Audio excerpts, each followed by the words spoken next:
Hello and welcome to Ascending Voices, the Art of Leadership.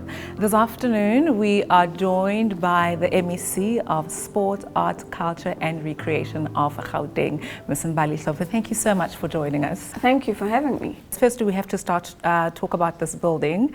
When I first saw it, I was so inspired by the stories that are told behind us. Can you tell us a little bit about the building itself? The provincial government has built this building and really in celebration of the women's struggles and the journey that women have taken to get us the liberation that we have today. Because what we find is that a lot of the history, and when people speak history, it's always about his perspective. Yes. And this is really to give her a voice. And you magnify that by creating this space where women can feel comfortable and we can celebrate who they are. But importantly, take them out of the space of being invisible into something that is public, that people can enjoy, and we really capture the history of what women are all about.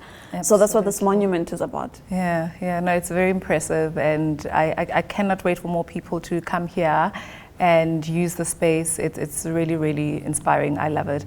And this actually takes me back to a conversation we had earlier about, you know, what I mentioned earlier, that growing up, our mothers and aunts and grandmothers were very much involved in the liberation struggle of South Africa, and that we find women now fighting a different struggle where I find it very difficult to identify with, because I was not raised like that. You know, growing up, I saw men and women as equal because we had this common goal that we're fighting, and all of a sudden now there's this inequality within our society.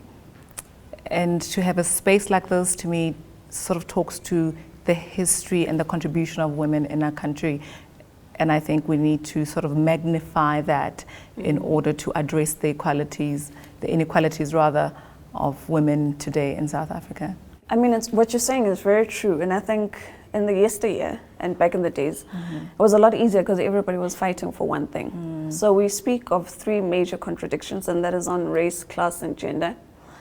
And because at the time during apartheid and during colonial rule, it was easy for people to gravitate around the struggle for race and the emancipation of all races, so that people are not seen or their talent is not viewed because of what color you are and so forth. So it was a lot easier. So it united all of us, male, female, and so forth.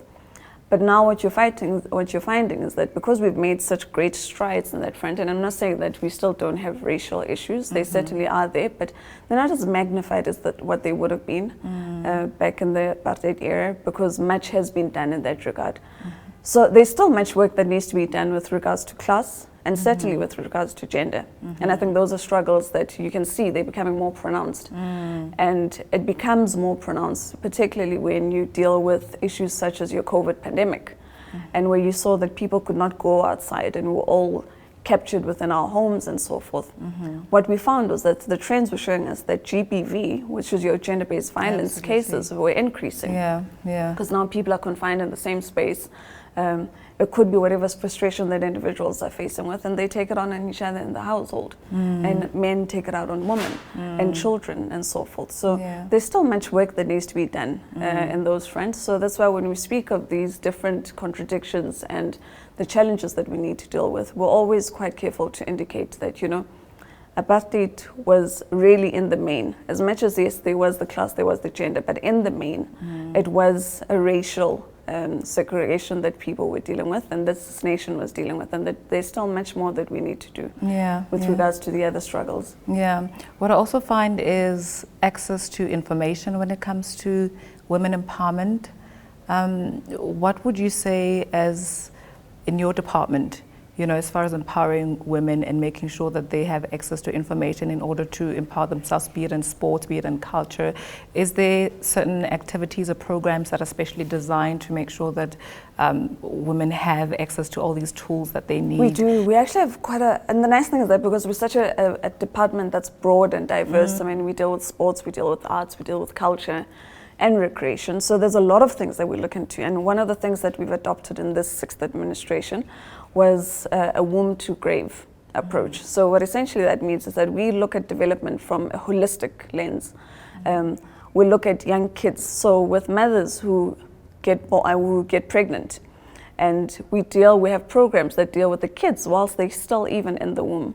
So we have reading programs, we have our Born to Read program, because we want to really entrench a culture of reading, but also because we appreciate what that has to do and the benefits it has for the young child whilst they're still in the womb. So we always motivate and we give out books to women within the various clinics, the hospitals that are there and so forth, so that they get into this culture of reading, but also the kids get into the culture of reading. Because a lot of the gynaes will speak about the benefits of a woman when they're pregnant, playing music that's soothing and so forth for the child's development. The same thing applies with reading. So we ask them to start reading to your child as soon on so that they develop that culture of reading. So that would be the one. You look at other programs that we have. We have the Sports Bra campaign.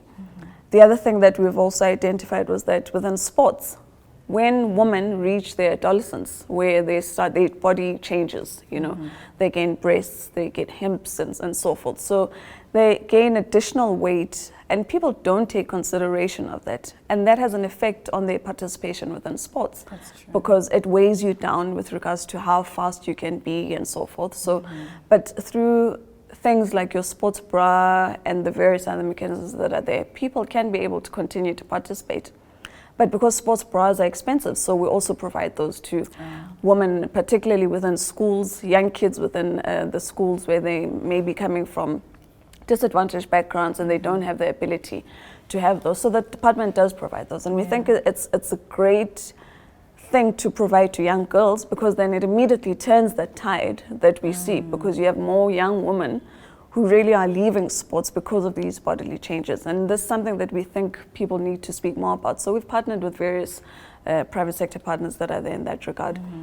And there's other programs that we have, like the script writing. We want to get more women in production. We think it's a great space for women to tell their stories. Absolutely. I mean, I was speaking earlier about this beautiful building that we're in now. And if you don't get the stories out there, you don't get young women to start writing their stories, what is their perspective on what's happening, to get behind the camera, because everybody thinks being in front of the camera is where it's great because you get seen and so forth, but we really want to get more people behind the camera so that they have an appreciation of the value chain that's there within production. So there's a number of things that we're doing, and it really spreads across from sports, from arts, from culture, and also recreation. And now we make sure that we really get more women involved as much as possible. Yeah.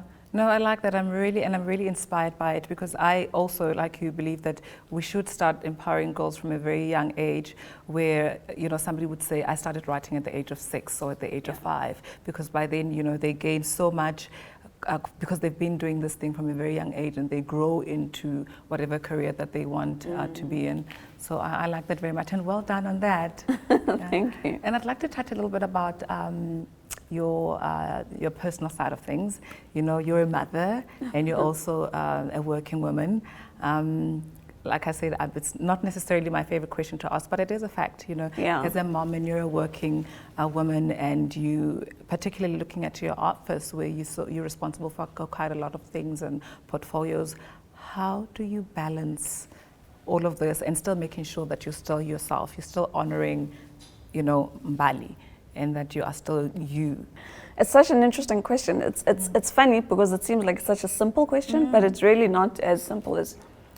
But we make it work, and I think every woman out there really does their best, because there's so many of these roles that we all have to juggle. I mean, you're a mother, you're a sister, you could be a provider, you could be the breadwinner, and so forth. And there's so many roles that women have to play that we never take consideration into. And I think, like everybody else, you really just make it work.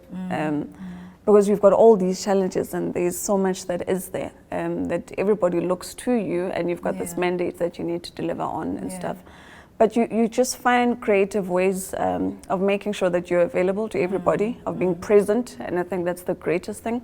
It also does assist to have a great support system, which is not just a female thing, but it really also is a male thing. It's about having a great support system around you, where you have people who can be able to hold your hand, people that you can speak to now and again and so forth. And I think that's just really, we make it work. And I must say, there's something very inspiring about the province, and I'm not just saying it because I was born and raised here, but it's such a, it's, number one, it's an economic hub. It's where everybody comes to get inspired and live out their dreams, and it's a very busy province, and there are families. When you see people who are still able to work hard, have families, reach their goals, it sort of says to you, I can do it as well. So in a way, I find it such a difficult but also very inspiring province, because this is a province that says anything is possible, anything can be accomplished. Absolutely, and we pride ourselves in that as a province. I mean, we call ourselves as the home of champions. Not just something we say, but we really live it. If you consider that we're the economic hub, not just of the country, but really of the continent, and it's a melting pot of everybody. Everyone comes here to better themselves, to get there, to really thrive. And that's something that we take great pride in as a province, and we make sure that all our departments really work in an integrated manner, because we understand that we have to protect our crown, and that is the crown of being the home of champions. So everyone comes here. I mean, whether you're coming from Eastern Cape, KZN, Free State, wherever. And if you look at your athletes that are here, you've got Caster Semenya, who's from Limpopo. Young girl, great talent. She comes here and she becomes a superstar. And she's able to take her career to the next level because of the platforms that are there for her to go that far. It's not just her. If you look across the arts, you've got your Casper Nyovest, your Bonang, whoever. A number of these big stars that you'd speak about who were born elsewhere, but have really come here and have been able to take the talent to the next level. And I think that's just the beauty of it. And we certainly invest a lot in ensuring that we keep it the economic hub. We make sure that there's a lot of opportunities that are there. It certainly does create a lot of problems for us, because then the successes that we have also create a number of challenges, because everyone gravitates here. And it's not just from neighboring provinces, it's also from neighboring countries and so forth. So it does create quite a backlog in housing and all these other services that we need to provide. But we understand that it is the nature of the beast. When you've been able to really work yourselves up and continue to be this prime province where everybody wants to be in, it does come with some of those challenges that are there. But we have a great team, we have a great premier who's able to guide our collective and make sure that we continue and we protect the status and importantly protect our crown. And I've heard a lot of good things about yourself. I know that you give a lot of credit to your team, but I've heard that it certainly does help to have an MEC who is young, who's dynamic, who's got the energy, who's got the feet on the ground, which is also very inspirational. I mean, when I've read your story and found out how old you were, making me feel a little bit old, I was like, old? It's encouraging for young girls to know that there is a young woman who is in your position, for them to even say one day I would like to work in government and serve the people in a manner that you are, where you're not restricted. Just because you are young does not mean that you cannot lead a department and that you cannot have influence as far as new ideas and being a woman is concerned. So I think well done on that, and we are watching you and we're inspired by the work that you do and your team. I've been watching you and the interactions between you and your team, and it's really encouraging, because it says to young people there is room for them, and especially for women, to say there is room for you to serve people in the province and government and in South Africa. So, thank you. Yeah, well done on that. Thank you so much. Yeah, and thank you so much for joining us. I certainly enjoyed talking to you. And happy Women's Month to you. Thank you, and happy Women's Month to you and all your viewers out there. Thank you very much. It's really great. This is really inspirational, and I think we need more private sector partners, and I think BMW is doing great work to make sure that we have such platforms and you do more than what people think you're about. Yes. So it's great to see this. No, thank you very much. I myself am very proud to be affiliated with BMW, and of course the work that they do in the province. you know about it. There's a great plant in Roslyn and all these dealerships around the country, and I know they're very passionate about development in different areas. So it's a brand I'm really, really passionate to be associated with, and I am equally proud to be from this province.